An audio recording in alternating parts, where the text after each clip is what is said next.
It's Cowboys week. 49ers hosting the Dallas Cowboys Sunday night football. What the 49ers have to do to be victorious in week 5 coming up right now. You are Locked On 49ers, your daily San Francisco 49ers podcast, part of the Locked On Podcast Network, your team every day.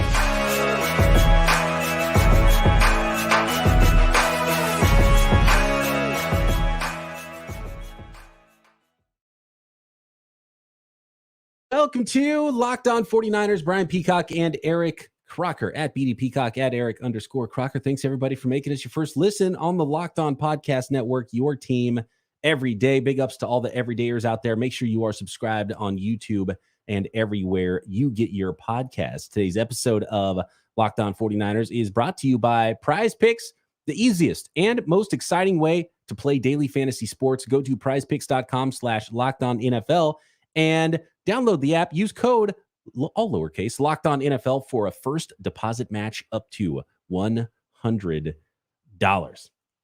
All right, Croc. There's a lot to get into with our keys to victory and how to beat the Dallas Cowboys. I want to talk about, though, a couple things real quick because I was gone early in the week. Had a funeral within the family. So thanks for holding it down, by the way. You and Wink did a great job. I listened to the pod on the way back home. I could do a little bit better on the ad reads. They're not easy, man. The ad reads is the most difficult part of the job. Plus, when you're like producing the podcast live and you're juggling everything, trying to read comments, bring up comments, go in and out of the breaks, keep it on time. It can be difficult sometimes. So it definitely takes some practice. So it's not something you want to just jump right into, right? You need some preseason work before jumping into mid-season form with the ad breaks with podcast for sure. But a couple of points on last week's game really quick. And, obviously it's all the games go together and it factors into what we're going to see here on Sunday against the Dallas Cowboys. Shout out to my guy, Dan, by the way, who's got me set up, got my golf swing set up. My golf coach did a little lesson earlier. Speaking of finding the slot, it's a golf thing as well as what the 49ers need to do on defense. But we're talking about 21 personnel, the OWs the 49ers have everywhere on the offensive side of the ball. And my favorite play I've seen from the 49ers this season, and if I'm Dan Quinn and I'm any defensive coordinator, because the 49ers unleashed something, throwing the ball to McCaffrey and throwing the ball to their running backs out of the backfield that we hadn't seen a lot of this year. And I would hate to be Dan Quinn right now, already needing to prepare for everything the 49ers can do. And then that wrinkle that Kyle Shanahan showed. My favorite play of the game when I kind of watched it back and I liked it live, obviously, it was a Christian McCaffrey touchdown. But 21 personnel, you got Kyle Juszczyk out there, you got George Kittle out there. George Kittle goes in motion to the right side of the formation. Then at the snap, Kyle Juszczyk's going in motion. He ends up being a lead blocker. It's sort of a long handoff pass to Christian McCaffrey. And now you have Christian McCaffrey in space. You have George Kittle, the best blocking tight end in the league, walling off one side. You've got wide receivers, Deebo Samuel blocking down the field. You have lead blocker Kyle Juszczyk already on the move at the start of the play and getting Christian McCaffrey instantly in space. He hurdles a guy and then makes a move and breaks through an arm tackle on the way to the end zone. It's frightening what the 49ers can do when you start to implement the pass catching part of Christian McCaffrey's game, and he's already the league's leading rusher right now. So how do you stop that, Croc? I think that's the tough thing, right? And there's been a lot of noise about Trey Lance and helping the Dallas Cowboys, and a lot of it is really the mental side of things, right? Like from a mental side, like what do they like to do? Like maybe key principles, different things. But if you watch 49ers games, they're always adding new things, and game plans are from week to week. All right, game to game, week to week. They'll obviously have the things they like to do, but you see just how that was, right? From one game to the next, just the usage of different ways to get the ball in a guy like Christian McCaffrey's hands. The 49ers are terrific with that. So Kyle Shanahan continues to be very innovative with the way that he's running his offense and utilizing the weapons that he has. Two more plays I want to talk about really quick, Croc. And this is more of a look back, but there were the two downfield throws to Brandon Ayuk. The first one, can you help me out with what the Cardinals were doing defensively when Brandon Ayuk is like alone in the middle of the field with a middle of field safety and nobody else around? What was that coverage? Because it looked like maybe it was cover 3, but there was no deep third on the side of the field that Brandon Ayuk was going to. And I mean, that's just a mismatch one-on-one when you're a safety in the middle of the field and you got someone like Brandon Ayuk running at you. And he did a nice job of what you talked about. Remember, we talked a lot about with Danny Gray and how you can use your speed to your advantage. And he kind of pressed it upfield before he crossed his face on that route. So I thought of you when I saw that, and I know you appreciated that route, but what the heck was the coverage on the back end? Like, that can't be the way they drew it up. I'd have to check out that coverage again, but a lot of times some of these teams, it's not as simple as cover 1, 2, and 3. When they get into running match, and if you have one guy that's off with their match rules, it can leave a huge void on the back end of the defense. So that might be what we saw. So essentially end up being more of a blown coverage, and probably not ideally what the safety wanted in that position. But yeah, the match rules, and I can't even teach match. We actually taught it to our 8th grade middle school 7-on-7 team a few years ago. And my guy Murph Brookins. And I'm thinking like, Murph, you don't think this is a lot to teach these young kids? He's like, nah, man, they're going to get it. And they got it down. They got down match. They learned it. I still don't know it to the extent of how they did it. I know it from just a cornerback's perspective on the outside. So a lot of different things and rules that go into match depending on the route, the depth. Does this guy go vertical and then push outside corner? Does this linebacker have to carry this across the field? But somebody had to carry something and they missed it. And then the other deep ball to Ayuk, where he made a nice play and came back, and it looked like double coverage. Brock Purdy threw that ball early. Do you think Brock Purdy threw that ball thinking that the second defender was back there? I think Brock got away with one on that throw. I don't know, because Brock has done so good with a lot of things. You want to give him the benefit of the doubt that he did it intentionally, but when you just watch it and how it was playing out, it doesn't look like he did it intentionally. But he definitely threw it to the spot where if his guy sees it before the other guys, his guy can adjust to it. So that was one of those where I'm big on just give guys shots, give them opportunity downfield, and a lot of good things happen. Because let's say somebody did see it at the same time as Ayuk.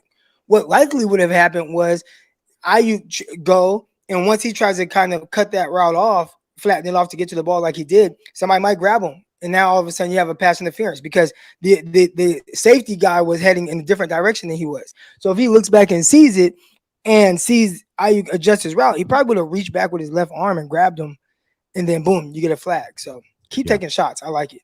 I like it. That was my big gripe with Jimmy Garoppolo at quarterback, and I couldn't tell if it was Jimmy or Kyle Shanahan. But he's like, man, where's the downfield passing attempts? Because most of the time, good things happen from it, especially offense. The NFL, I say it all the time. One, they hate cornerbacks, and they hate defense. They don't want to see good defense being played, so they're always going to give offense the benefit of the doubt and get those whack calls when a ball is like underthrown, and the receiver kind of adjusts to it and the corner can't, and all of a sudden you get a flag thrown on you. I hate it from a cornerback perspective, but as if I were coaching, you want to take advantage of those rules. Garrison says, who cares? He caught the ball. Why talk about something that has happened? Because we're trying to learn more about the game. I mean, you don't stick your head in the sand. We're trying to figure out what's happening in the game. We're breaking it down. We're analysts. We're analyzing here, Garrison. That's why you're tuning into this podcast. 49ers won. Nothing else to talk about. Let's start our Thursday evening. That's a short episode.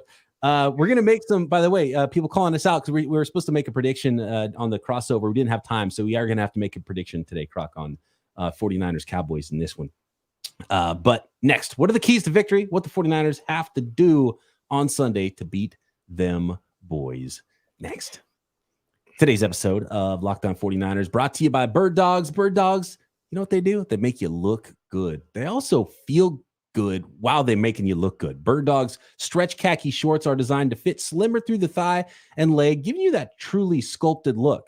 My Bird Dogs fit amazing. They look fantastic. I've got the Bird Dog shorts. I've got the Bird Dog long pants. They're both so versatile. You can wear them for just about any occasion and you will look good. Bird Dog shorts do the exact same thing as, say, Lululemon, but with a way better fit. And they fit better than those regular shorts that are made of stiff, restricting cotton because Bird Dogs fixed all those issues by inventing their own cloud knit fabric that looks just like khaki, but stretches so you get a way slimmer fit without having to sacrifice movement. And Bird Dog uses anti-stink sweat wicking fabric that keeps you cool and dry all day long, whether you're at the office, whether you're on the golf course, at the barbecue, just hanging out around the house, watching football, doing podcasts, whatever it is, Bird Dogs fit the occasion. And all you got to do to get yourself a pair is go to birddogs.com/LockedOnNFL or enter promo code LockedOnNFL at checkout, and you get a free Bird Dogs water bottle with your order. That's birddogs.com/LockedOnNFL for a free water bottle at checkout. You will not want to take your Bird Dogs off. We promise you. Croc, did you I do have one thing to say. Yeah. So I see this right here. And we got Charlene Crosley in the chat, says Brandon Ayuk and Purdy are on the same page. I think both understand how the other thinks. I think a lot of that is with like more so timing and rhythm. When you're letting it go downfield, I think that's more trust than being on the same page. I mean, essentially, I guess you could say that's kind of almost the same. But when you see a guy running downfield, like, hey, I'm going to throw it to this spot, and I trust that this guy will make the necessary adjustment. When guys are throwing the ball down the field, like deep balls, right? And you'll see a lot of the splash guys. Let's say I took a high school quarterback and we go and watch his huddle film. It's going to be a lot of deep throws. Well, deep throws don't show how good of a quarterback you are because the receiver is able to adjust and make you right when you're wrong, right? So you can't even tell if a quarterback is throwing a deep ball super accurately most of the time. Because guys can slow down, they can speed up, they can change the trajectory of, where they were going. So I think it's really more so when he's throwing the ball downfield to Brandon Ayuk, as we've seen it on sideline fades. Now, we saw it against the Steelers, we saw it last game, we saw that that deep post. That feels like more trust. Being on the same page typically is, hey, if you get this kind of coverage from this guy, sit your route down here, then we're going to be on the same page, same timing and rhythm with that. And I think that even takes longer to build than just a guy adjusting in the air because you trust him down the field. Big trust. And in order for Brock Purdy to hit some of those big plays and be aggressive down the field, Croc, he's got to have some protection. This is the best pass rush the 49ers have faced this year. Yeah, when you consider the entirety of the front for the Dallas Cowboys, I know they faced TJ Watt. And look, the 49ers were beaten up on the Pittsburgh Steelers in week 1 so bad everywhere else that the 3 sacks from TJ Watt didn't matter. 2 strip sacks. One of them they lost, one of them Brock Purdy got back. They might not have that extra wiggle room in this one if Micah Parsons and DeMarcus Lawrence and anybody up front on the Dallas Cowboys is getting after Brock Purdy and he's sacked 3 times and losing fumbles. So protecting Brock Purdy, I think, has to be key number 1 in this one.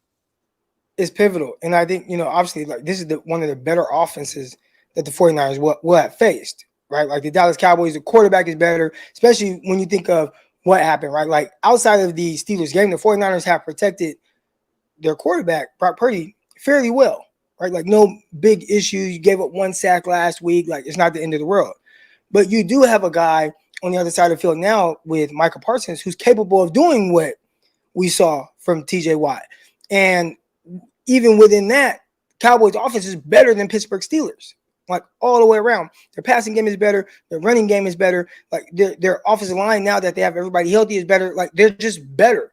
So that's where it can affect you more. Those type of setbacks or whatever maybe didn't hurt you in that game. And their defense is better. Cowboys have the number 2 defense in the NFL right now.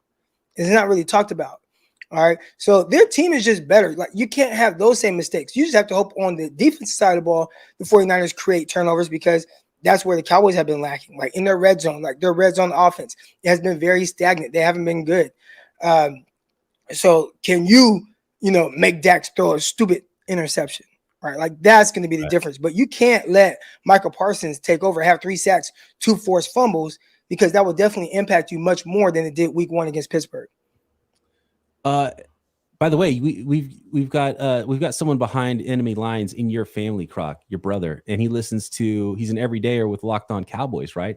And did they think that if I'm not mistaken, we were talking a little bit off the air, the guys on Locked On Cowboys think that the Cowboys are going to bring pressure, kind of similar to what the New York Giants did potentially against Brock Purdy. So what my brother was listening to, they went back to the playoff game and what worked and what didn't work against Dak Prescott. When they blitzed him, I mean, there was a drastic difference between the times they blitzed him and did not blitz him. And You're as talking far about as what the 49ers are going to do to Dak Prescott. Or are you talking about the Cowboys blitzing Brock Purdy? Cowboys blitzing Brock Purdy. Okay. Yeah, so they blitzed Brock a lot.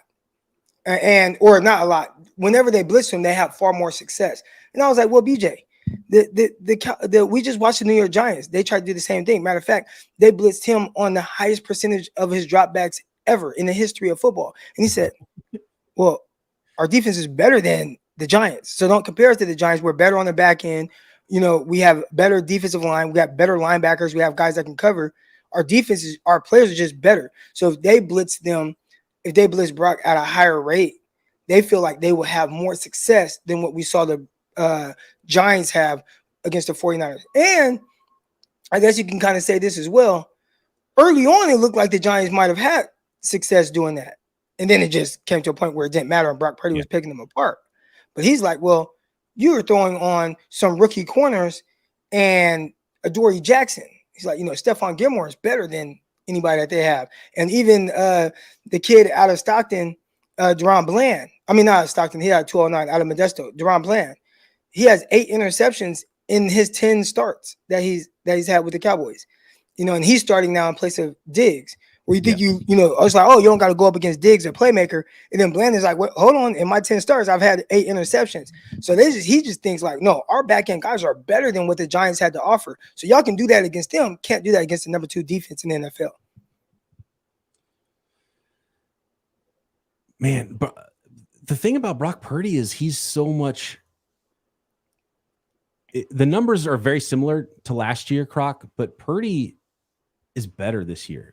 Like there's not that frenetic element to Purdy's game. And I didn't know if that was something that was just always going to be part of his game. Backdoor out of the pocket, running around, things looking a little crazy. He's much more calm. He's dealing from the pocket. Those blitzers coming right at him, and he's facing the blitz, getting the ball out early. And even with some struggles early in that Giants game, he came through it and figured it out. And that was super impressive to me. Like it's unbelievable how good Brock Purdy is. Like every week you kind of like, dang, is this guy that good? He is that good. Like he just keeps doing it. And eventually he's going to have a bad game. You hope it's not this week.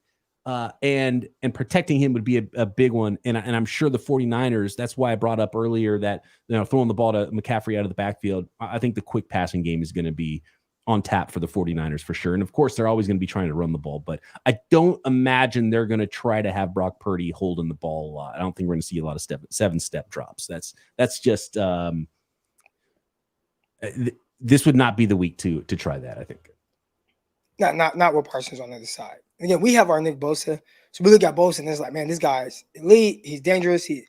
Dallas Cowboys and their fans, they feel like, you forget defensive end, best defensive end. Like they think Parsons is the best defensive player in the league, and he's being compared to guys like, Lawrence Taylor, just with his usage and the different things he does. I mean, he's explosive off of the edge. So you start talking about key matchups, man, and I'm eyeing right there McKivitz against him. Now we talked about it on the crossover episode where, they're like, well, DeMarcus Lawrence typically lines up on the other side.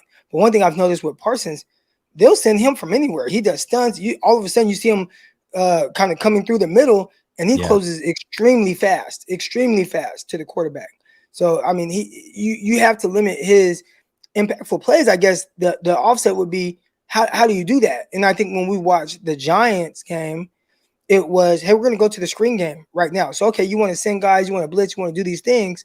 We're going to throw the ball and give it to Deebo Samuel in space. We're going to throw the ball and we're going to give it to Christian McCaffrey in space. And then I think you have to start as a defense, if you're the Cowboys, you have to start playing a little bit more honest. I can't wait for it. It's going to be fun. We're going to see Micah Parsons in all the gaps.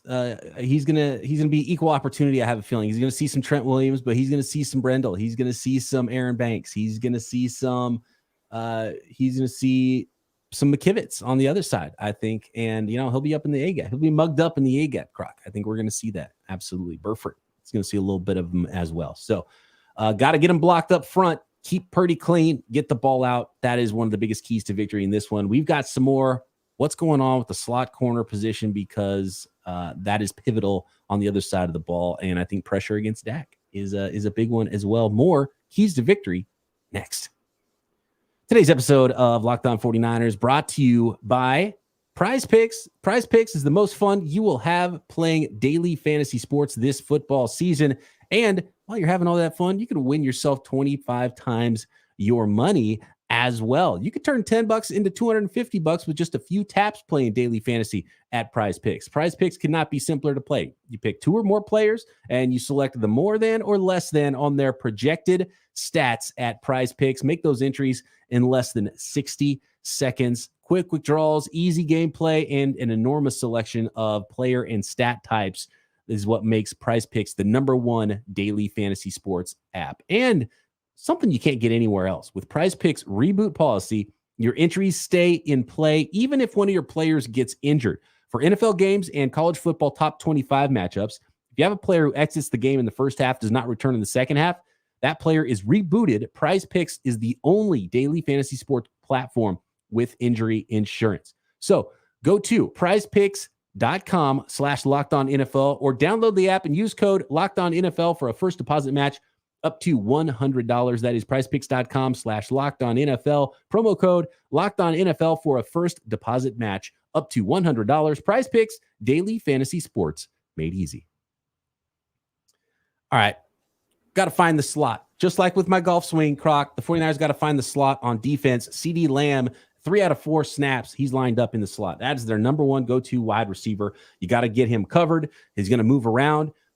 Do you want him seeing Isaiah Oliver, or do you want him seeing Demo with Ambry Thomas on the outside, Croc? You put your Steve Wilkes hat on. What's your starting lineup in the secondary?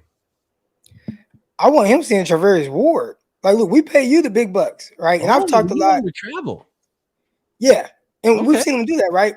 Yeah. Now, we saw it against DK Metcalf, but when DK Metcalf lined up in the slot, like, guess who was there? Travarius Ward. So you pay him the big bucks. And I've talked a lot this week about how, a lot of people have made a stink about the secondary and some of the issues. I'm like, they haven't done anything that tells me that that's a position I should be worrying about because they haven't put that type of investment into the secondary. Now, if there is one guy that they have, it is Travarius Ward. So, all right, Ward, you got to go make your money. And they are going to target CeeDee Lamb. And they are going to put him in situations where they want to put the ball in his hands. We watched him in the playoffs, and I thought they did a good job defending him. A lot of what he did was at or behind the line of scrimmage. I think he had 9 catches in the game, but like prior to the big one that he had on Lenore late in the game, he had like 8 catches for like 40 yards. So they did a really good job of stifling him and keeping it to minimal gains.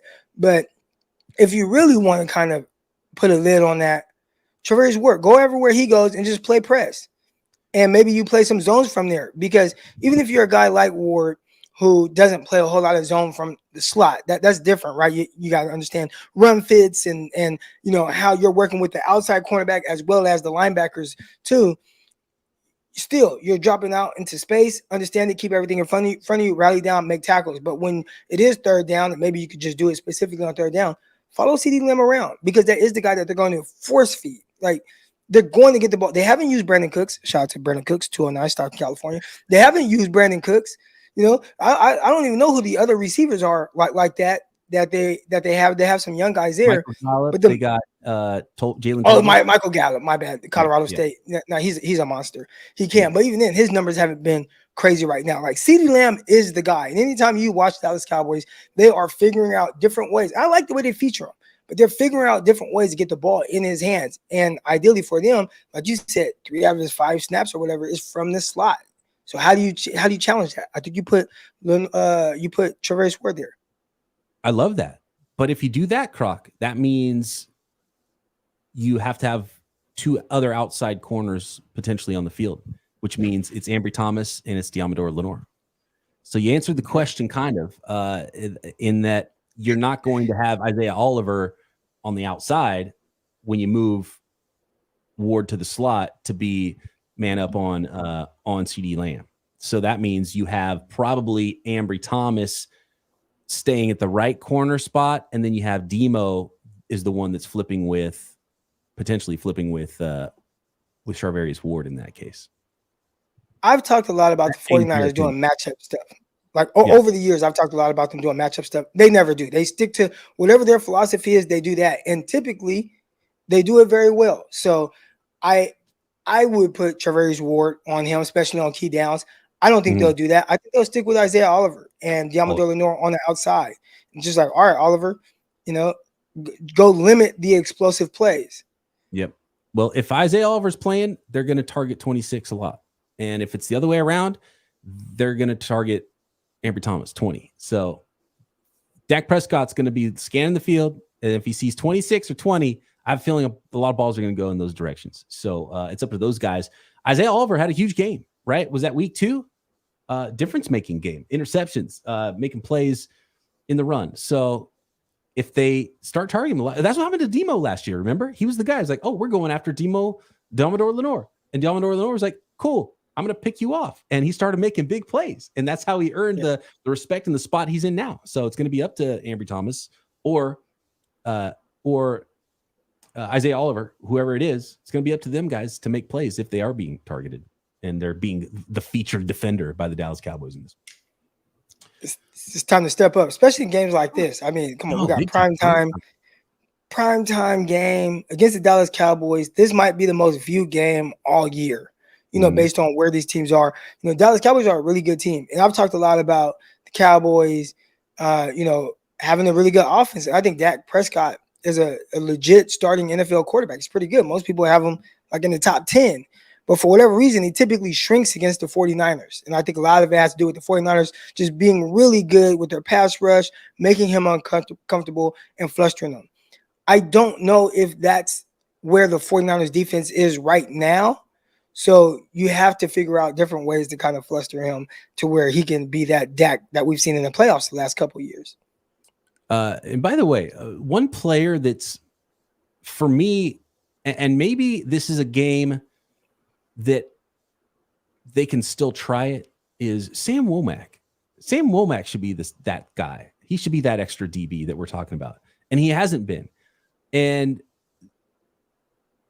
maybe he would be the guy to come in and play some outside corner if they decided to do that. But Jimmy Ward said a lot of stuff, and we don't have time to get into all that today. Maybe we'll get into some more of it next week. Some other interesting things I heard that pertain to the 49ers with the old director of personnel for the Chicago Bears, talking about both the 2017 draft and the 2021 draft, which the Bears drafted quarterbacks in both those drafts, and the 49ers were involved in both of those decisions for the Chicago Bears. And so some good intel there from a decision maker in a front office. So we'll have to talk about some of those things next week. But one of the things that Jimmy Ward talked about is something that we had kind of guessed is the reason Sam Womack is not the slot guy right now is because they didn't like his run fits. Yeah. That's a big deal when you're in the slot. Like you have to understand that, or you're going to get gashed. You got to understand your containment. You have to understand, like, if you are like a guy that has to come from the other side of the field, where's my fit there? Down inside, you got to be dirty sometimes. But sometimes guys are too quick to the punch, and they want to jump inside that between that like B gap, and all of a sudden you give up the outside edge. And that can really make guys upset. Or when guys do get to the edge and then you hop inside and now you still give up the edge more even on the outside. And Richard Sherman was actually the first one on that. He talked about that really as soon as the change was made last year. He was like, like run fits. And I'm like, being reminded in the chat that Womack is on IR, so he wouldn't have been able to do that anyway. That is correct. He won't. He should have been the guy who became the slot corner for the 49ers. And so kind of a disappointment that he wasn't. But that was kind of what happened with Demo too. We're like, he's probably going to be a slot guy. That's kind of how he profiles. Then he ended up being the outside corner, and then now we're seeing him more in the slot again this year. So who knows? Who knows with these? Where's Darrell Luter? He's still on the pup. Was it a bone bruise? What was his? It was a knee injury, right? It was a contusion. He's still on the pup list. He's another one, man. They need someone like Darrell Luter on the outside right now potentially. That would free up Charvarius Ward to go mirror CeeDee Lamb. That would be a fun one. Well, here's the tough thing with a guy like him. It's like how many opportunities would he have had, right? Like you have all of OTAs and you have training camp and you have all these opportunities. And right now, it feels like can anybody outside of Ambry Thomas step up and be able to play that outside so we can move Lenore inside and not have to put Isaiah Oliver on the field? And it's like, nope, we got nobody else. All right, here we go. Ambry Thomas, go ahead, go back in the game. By the way, the 49ers re-signed Il Manning, who was claimed off waivers by the Cardinals earlier on this season, then was waived himself. The 49ers brought him back to the practice squad, did some maneuvering there. Last one, Croc, and this is one that we've seen when bad Dak is out there for the Cowboys, right? You need that bad Dak turnover. You need those Dak interceptions, and that starts with pressuring him. So he's only thrown one pick this year. I know. Because it's Dak Prescott, we act like he has like a ton of turnover. He's thrown one pick. It was just that terrible timing, the interception in the end zone. They haven't played any Nick Bosa's. They haven't played any Hargraves, Croc. This is the week. Right. You pressure you pressure Dak into some bad decisions. Get those turnovers. It's time. Yeah. All right. Thanks everybody for making Locked On 49ers your first listen here on the Prediction Locked On Podcast Network. Oh, thank you, Croc. I'm glad you're paying attention because I was about to end this. Croc, what's your prediction? 49ers win. How many points? Brock 30. Are the 49ers getting to 30 points this week? They've done it every 34. week. Oh, okay. 34, 24. No way they lose this game if they put up 34 points on offense. Yeah. So take the over on the points. 34, 24. Wow. Croc thinks that both these teams are going to score up a little bit, even though these are two of the best defenses in the league. I like it. Okay. That'd be fun in prime time. Light up the scoreboard a little bit. I'm going to go the other way. I'm going to say 27-23 Niners. I like that too. Yeah. Both of those hit my my over on PrizePicks with the field goals. So Charlene says Nick Bosa picks up a fumble caused by Gravedigger for 6 points. There we go. Yeah, let's get some. That's how the Niners get to 30 in this one. A little defensive score. I like that. Let's do it. Like where we're at. All right. Thanks everybody for making this your first listen. Make sure you're subscribed up on YouTube and everywhere you get your podcasts. Also check out, it'll be right here on our channel and a lot of the Locked On NFL channels. We've got our Locked On Kickoff show live happening every Friday, 2 p.m.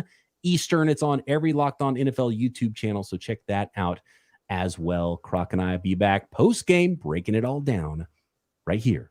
Locked On 49ers. Subscribe to this video.